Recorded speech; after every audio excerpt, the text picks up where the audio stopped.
Buenas noches, estimado catedrático. El día de hoy nos encontramos resolviendo el tema para el PA2. El tema es signos y síntomas de los trastornos de la atención, percepción y pensamiento. Iniciaremos mencionando que el trastorno psicológico, también conocido como trastorno mental, como un patrón de síntomas psicológicos o de comportamiento que afectan a varias áreas de la vida y crean alguna clase de malestar emocional en la persona que lo padece. Iniciaremos con el trastorno de atención. La atención se caracteriza por estar íntimamente ligada a la concentración. La atención implica muy especialmente un proceso de focalización perspectiva que incrementa la conciencia clara y distinta de un núcleo de estímulos. Dentro de la clasificación de los trastornos atencionales tenemos primero la falta de atención y trastorno de concentración. Es la incapacidad o capacidad disminuida para enfocar, concentrarse y orientarse hacia un objeto. Se trata de un trastorno que presta atención persistentemente a una determinada actividad, objeto o vivencia.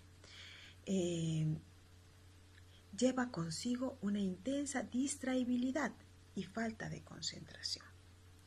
El grado más intenso de distraibilidad y la ausencia completa de atención se denomina aproxexia. Otro trastorno es el estrechamiento de la atención, definida como concentración sobre unas pocas cosas, por ejemplo, en la fijación sobre alucinaciones, en el vivenciar delirantes intensos, ¿verdad? En el vivenciar de delirantes intensas experiencias. Después tenemos como otro trastorno las oscilaciones de la atención y de la concentración. Se refiere a las alteraciones en cuanto a la duración de la atención. Esta oscila con arreglo al interés, a la participación de la persona o de un sujeto sobre un objeto. Por ejemplo, un maníaco lleno de ocurrencias, ideas e impulsos tiene dificultad para fijar y mantener su atención sobre algo determinado. Por lo tanto, sería una atención fluctuante, ¿no? Una distraibilidad. También tenemos los trastornos de déficit de atención con o sin hiperactividad, o sea, los TADA. Tipos de TADA. Tenemos, según el DSM, el inatento, que predomina la dificultad de atención. El impulsivo hiperactivo, que predomina la dificultad en el autocontrol. El combinado, por último, que presenta síntomas de inatención, de impulsividad y de hiperactividad. Según los criterios del DSM, los síntomas del TADA son problemas en el rendimiento escolar, baja autoestima, problemas de adaptación a la escuela, mayor facilidad a tener accidentes, problemas en las relaciones con los familiares y amigos, problemas de sueño, problemas emocionales como depresión, sentimientos de desconfianza, inseguridad, etc. Manifiestan poca motivación escolar, les cuesta seguir las normas, ¿no? Y por ende tienen diferentes variables, ¿no? En cuanto al rendimiento escolar, ¿no? Suben a veces y normalmente están bajos. El tratamiento del TDA. Tendremos que iniciar diciendo que el TDA, o el TADA, es multimodal. Eso quiere decir que las propuestas de tratamiento son diferentes en función de las dificultades del niño o adolescente y de cómo se detecta el trastorno en su vida cotidiana. Se proponen algunos componentes posibles de un tratamiento, como son conductual para fomentar las conductas positivas, cognitivo para ayudar a establecer un pensamiento organizado en el niño adolescente, prevé las consecuencias de los comportamientos y busca alternativas. Ayuda a los padres mediante cursos de formación, conferencias, grupos de trabajo, asesoramiento a profesores mediante la información sobre el TADA y cursos de formación, como está de moda, por ejemplo, ahora también, ¿no? Farmacológico, siempre bajo prescripción y seguimiento médico. No podemos autorrecetarnos porque entonces nos haríamos bastante daño. Cursos para el niño o adolescente de habilidades sociales. Psicopedagógico también o refuerzo escolar especializado. El tratamiento, si es bien cierto, no cura, pero sí favorece a una mejor adaptación social, académica, familiar y personal, y aborda los problemas y trastornos asociados con la intención de evitar que se complique. Otro trastorno que tenemos son los trastornos de la percepción. Son muy variados y pueden obedecer a causas tan diferentes como infecciones, tumores u otro tipo de lesiones orgánicas cerebrales, intoxicaciones por alcohol, drogas u otras sustancias, causas emocionales o psíquicas. Los principales trastornos de percepción son las ilusiones o falsas percepciones de un estímulo externo real, es decir, se trata de una interpretación errónea de una experiencia sensorial externa normal. También tenemos las alucinaciones, que son falsas percepciones con ausencia de un estímulo externo. Las alucinaciones pueden ser visuales, auditivas, olfativas, táctiles, etc. Entre las alteraciones de la percepción más frecuentes producidas por causas orgánicas tenemos la agnosia y ocasionadas por causas emocionales tenemos la macropsia. ¿Cómo rehabilitar o mejorar la percepción? Todas las habilidades cognitivas, incluidas la percepción, pueden ser entrenadas para mejorar su rendimiento. La plasticidad cerebral es la base de la rehabilitación de la percepción y de las demás capacidades cognitivas. Existen una batería de ejercicios clínicos diseñados para rehabilitar los déficits de percepción y otras funciones cognitivas. El cerebro y sus conexiones neuronales se fortalecen con el uso de las funciones que dependen de estos. De modo que si ejercitamos adecuadamente la percepción, las conexiones cerebrales de las estructuras implicadas en esta capacidad se fortalecerán. Luego tenemos los trastornos de pensamiento. El pensamiento presenta una marcada rapidez de los procesos asociativos y una abundante producción de ideas que se suceden sin fijarse en contenidos específicos. El pensamiento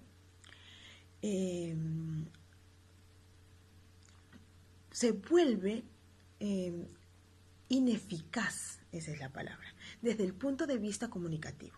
El discurso es fluido, rico, logorroico, a menudo contiene chistes, juegos de palabras, alusiones y rimas también.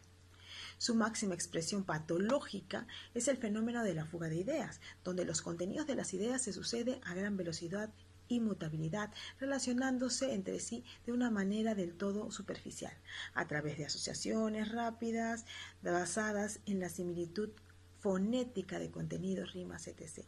En las normas más graves de la fuga de ideas, el discurso es totalmente incoherente y desordenado.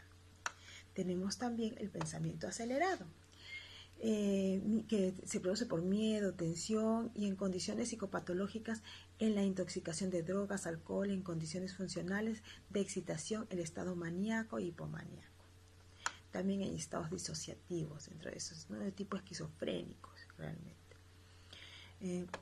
Luego tenemos el pensamiento lento, que está marcado por la disminución de ideas, cuya consecuencia es una dificultad de la comunicación, contenidos escasos y pobres, asociaciones lentas e irrealizables, ineficaces, mejor dicho. Un tipo de pensamiento lento es el pensamiento inhibido.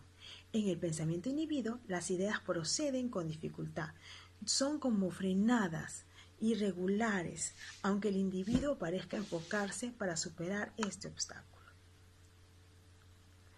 Tenemos también su máxima expresión patológica, es el fenómeno de un estado de inhibición completa de las funciones relacionales y de pensamiento. Tenemos así en síndromes el síndrome de psicoorgánico, conclusión mental, demencia, enfermedades orgánicas del sistema nervioso central o en trastornos funcionales como la depresión, en algunos tipos de esquizofrenia, son síntomas negativos prevalentes o durante crisis histéricas, estupor histérico.